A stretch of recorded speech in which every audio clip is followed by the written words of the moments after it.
जी नमस्कार, मैं राकेश पटेल, प्रदेश अध्यक्ष पूर्व माध्यमिक कौशल समिति उत्तर प्रदेश। साथियों, आज काउंटर और रिजॉइंडर को दाखिल करने की प्रक्रिया आज पूरी हो गई है और कल सीनियर सर के वहाँ जाएगा। रिव्यू होने के बाद AOR मैडम के ID से कल शाम तक या परसों ये दाखिल हो जाएगा काउंटर और रिजॉइंडर। और एक साथियों, एक चीज़ और अवगत कराना था कि मैं देख रहा था कमेंट बॉक्स में या व्हाट्सएप समूहों में ये तमाम तरह की बात आ रही है कि डेट ले लिया गया। मैं कल भी वीडियो के माध्यम से बताया गया था कि अंत में सुनवाई हुई थी और वो डेट ही मिलती। दूसरा एक आ रहा था कि जब उनका एक जो अन्य समूह से जो दाखिल है कि उनका जब काउंटर रिजॉइंडर हो गया था तो उसी पर फाइनल बहस होना चाहिए था। भाई, हम कह रहे हैं कि जब आपको फाइनल बहस कराना था तो आप करा लिए होते, अपने सीनियर को लेकर आए होते, फाइनल बहस कराए होते। ये आरोप लगाना, प्रत्यारोप लगाना, हम लोग नहीं चाहते हैं कि आरोप प्रत्यारोप पे बात हो, लेकिन मजबूरन जो व्हाट्सएप समूहों में ये लिखा पढ़ी का जो खेल चल रहा है, जो ये बताया जा रहा है, जो इस लड़ाई को इस मुकाम पे ला दिया गया है कि आरोप प्रत्यारोप का, तो अपना पक्ष रखना जरूरी है। मैं अपना पक्ष रख रहा हूँ कि जो व्हाट्सएप पे मेरे ऊपर ये कहा जा रहा था कि आप समय ले लिए, समय लेना इसलिए ज़रूरी था कि काउंटर और रिजॉइंडर दाखिल करना बहुत ज़रूरी था। क्यों ज़रूरी था उसके लिए मैं बता दूंगा। और ये जो आरोप लगा रहे हैं कि अगर ये दाखिल हो गया होता तो कल फाइनल बहस हो जाती, तो उनको अपने सीनियर के साथ आना चाहिए था। उनका तो काउंटर और रिजॉइंडर सब कुछ पहले से जमा है, तो उसमें फाइनल बहस करा लेते। और काउंटर रिजॉइंडर में लेट भी इन्हीं की वजह से हुआ है। लेट कैसे इनकी वजह से हुआ है? पहले तो शुरुआत में जब हुआ तो उसके बाद से सहयोग के लिए हम लोग आपस में पदाधिकारी इकट्ठा करना शुरू किए, नहीं कोई इकट्ठा हो पाया। जब बाद में ये हुआ कि जब सुनवाई का डेट आ गया तो थोड़ा सा उसमें तेज़ी लाने का प्रयास किया गया, तो इनको कुछ जो अन्वेषक साथी अन्य जनपदों के जो इनको सहयोग किए हैं, उनका मेरे पास फ़ोन आया कि विक्रम सिंह के पास हम लोगों ने सहयोग किया हुआ है, उनसे हम लोग बात करेंगे, क्योंकि वो भी अन्वेषकों का पैसा है, तो उस पैसे को ला के यहाँ यूज़ किया जाएगा और यहाँ पे काउंटर रिजॉइंडर दाखिल हो जाएगा। बात भी हुई, मध्यस्थता भी 1-2 लोगों ने किया, बात भी हुई, लेकिन सारा बात निरर्थक हो गया। बात में ये मुकर गए। विक्रम सिंह जी राम सिंह पे खेले, राम सिंह जी है दुनिया भर का बवाल बता के, और फिर अंतोगत तो इस चीज़ को नहीं कि उस पर कम से कम 15 दिन का हम लोग का नुकसान गया। नहीं तो 15 दिन पहले हम लोग शुरुआत करते। कुछ ही लोग, जैसे आज के दिन कुछ ही लोग सहयोग किए हैं, दाखिल कराया गया है, उस तरह 15 दिन पहले भी हम लोग प्रयास करके समय से पहले दाखिल करा देते। लेट भी इनके वजह से हुआ है। बाकी जब जहाँ तक ये कह रहे हैं कि काउंटर और रिजॉइंडर हमारा दाखिल था, उसी पर बहस हो गया होता,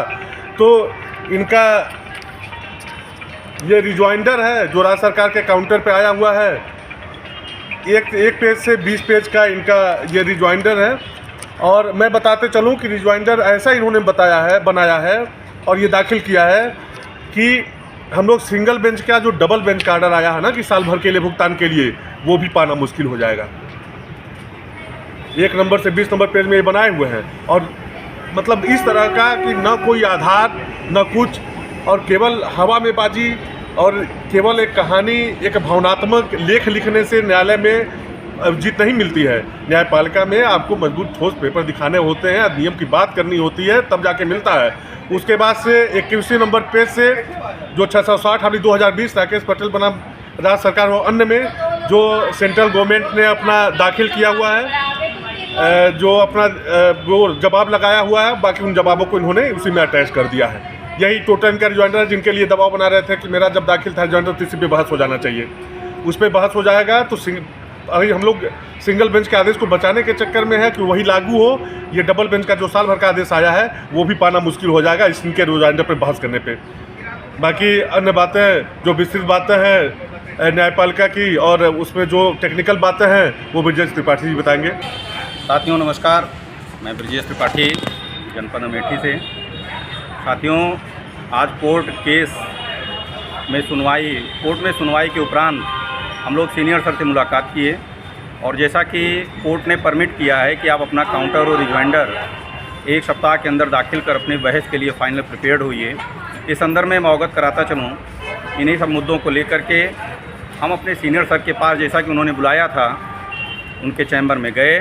उनके तमाम जूनियर और सीनियर के साथ बैठ कर के एक बिंदुवार और पैरा वाइज जो हमने दाखिल किया है याचिका अनुराग एंड अदर्स के नाम से, और राज्य सरकार ने जो state of UP and others में अपील दाखिल किया है, दोनों बिंदुओं पर हम लोगों ने पैरा वाइज बातचीत किया, वकील सर से चर्चाएं भी किया, मुख्य मुद्दे जो साथियों निकल कर के आ रहे हैं उसमें यही आ रहे हैं कि राज्य सरकार 2017 और 18 में जो 17,000 पास किया है, राज्य सरकार का कहना है कि हमें पूरा अधिकार है, हम अपने आदेश के खिलाफ रिव्यू और रिड्यूस दोनों कर सकते हैं, यानी घटा सकते हैं और घटाने के बाद रिकवरी भी कर सकते हैं। पहला राज्य सरकार का मुद्दा ये है। दूसरा मुद्दा है कि केंद्र सरकार ने जो एक 3 अप्रैल 2018 की गाइडलाइन जारी किया है, जिसमें केंद्र सरकार ने ये तय कर दिया है कि सभी अन्वेषकों को, शिक्षकों को एक नियत मानदेय तय कर दिया गया, नियत वेतनमान तय कर दिया गया, उसका कंट्रीब्यूशन दिया जाएगा। इसी आधार पर 2 महत्वपूर्ण बिंदुओं पर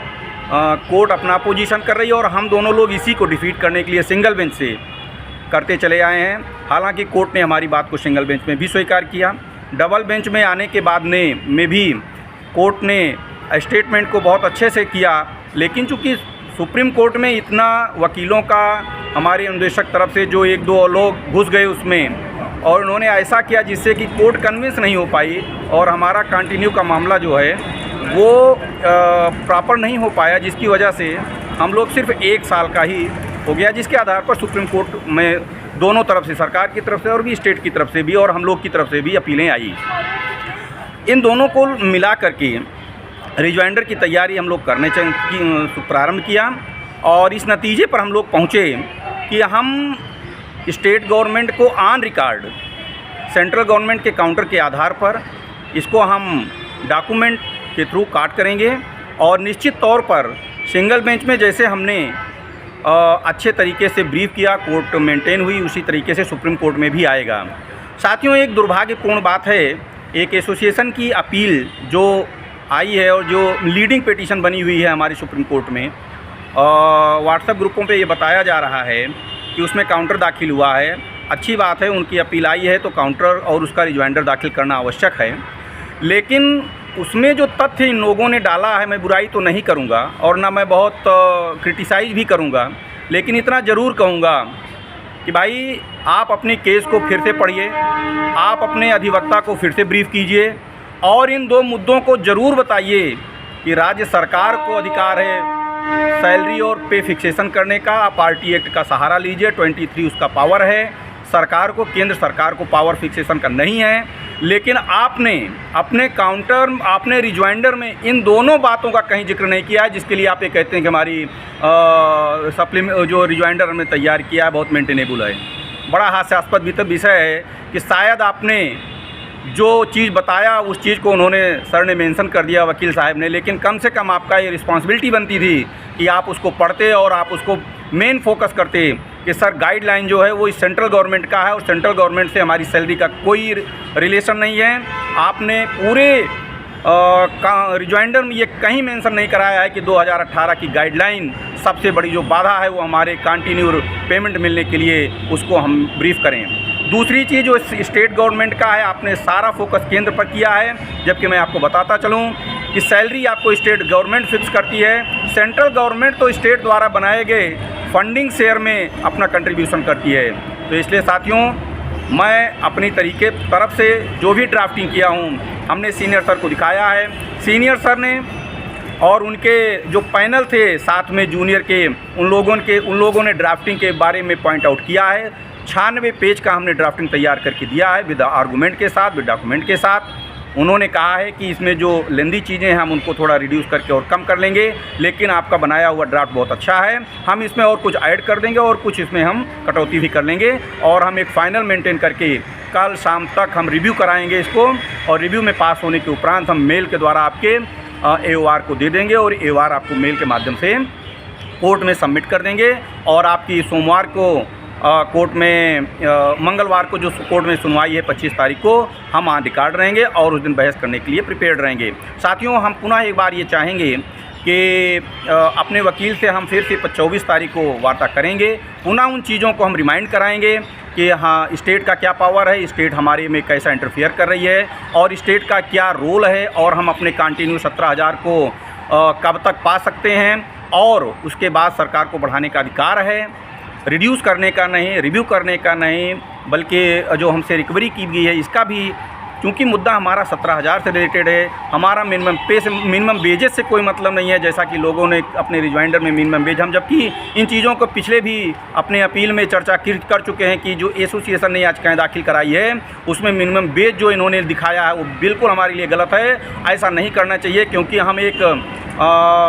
राइट टू एजुकेशन से गवर्न हो रहे हैं, हम मिनिमम वेज से नहीं हैं। मिनिमम वेज तो उनके ऊपर लागू होता है जो मजदूरी श्रेणी में आते हैं, जिनका कोई पद और कैडर नहीं होता है। इन मुद्दों को आप गहनता से समझिए, केवल फेसबुक पर, व्हाट्सएप पर और इन चीज़ों पर आप टिप्पणियाँ ना कीजिए। कोर्ट का मामला है, कोर्ट में आप अगर डॉक्यूमेंट करेंगे तभी होगा। साथियों, बहुत ज़्यादा कुछ ना कह करके आगे हम यही कहेंगे, आप अपने पिटिशन पर ध्यान दीजिए। 25 तारीख को जैसा होगा हम बिंदुवार फिर आपसे मिलेंगे और आगे क्या होगा इसके बारे में बताएंगे। धन्यवाद।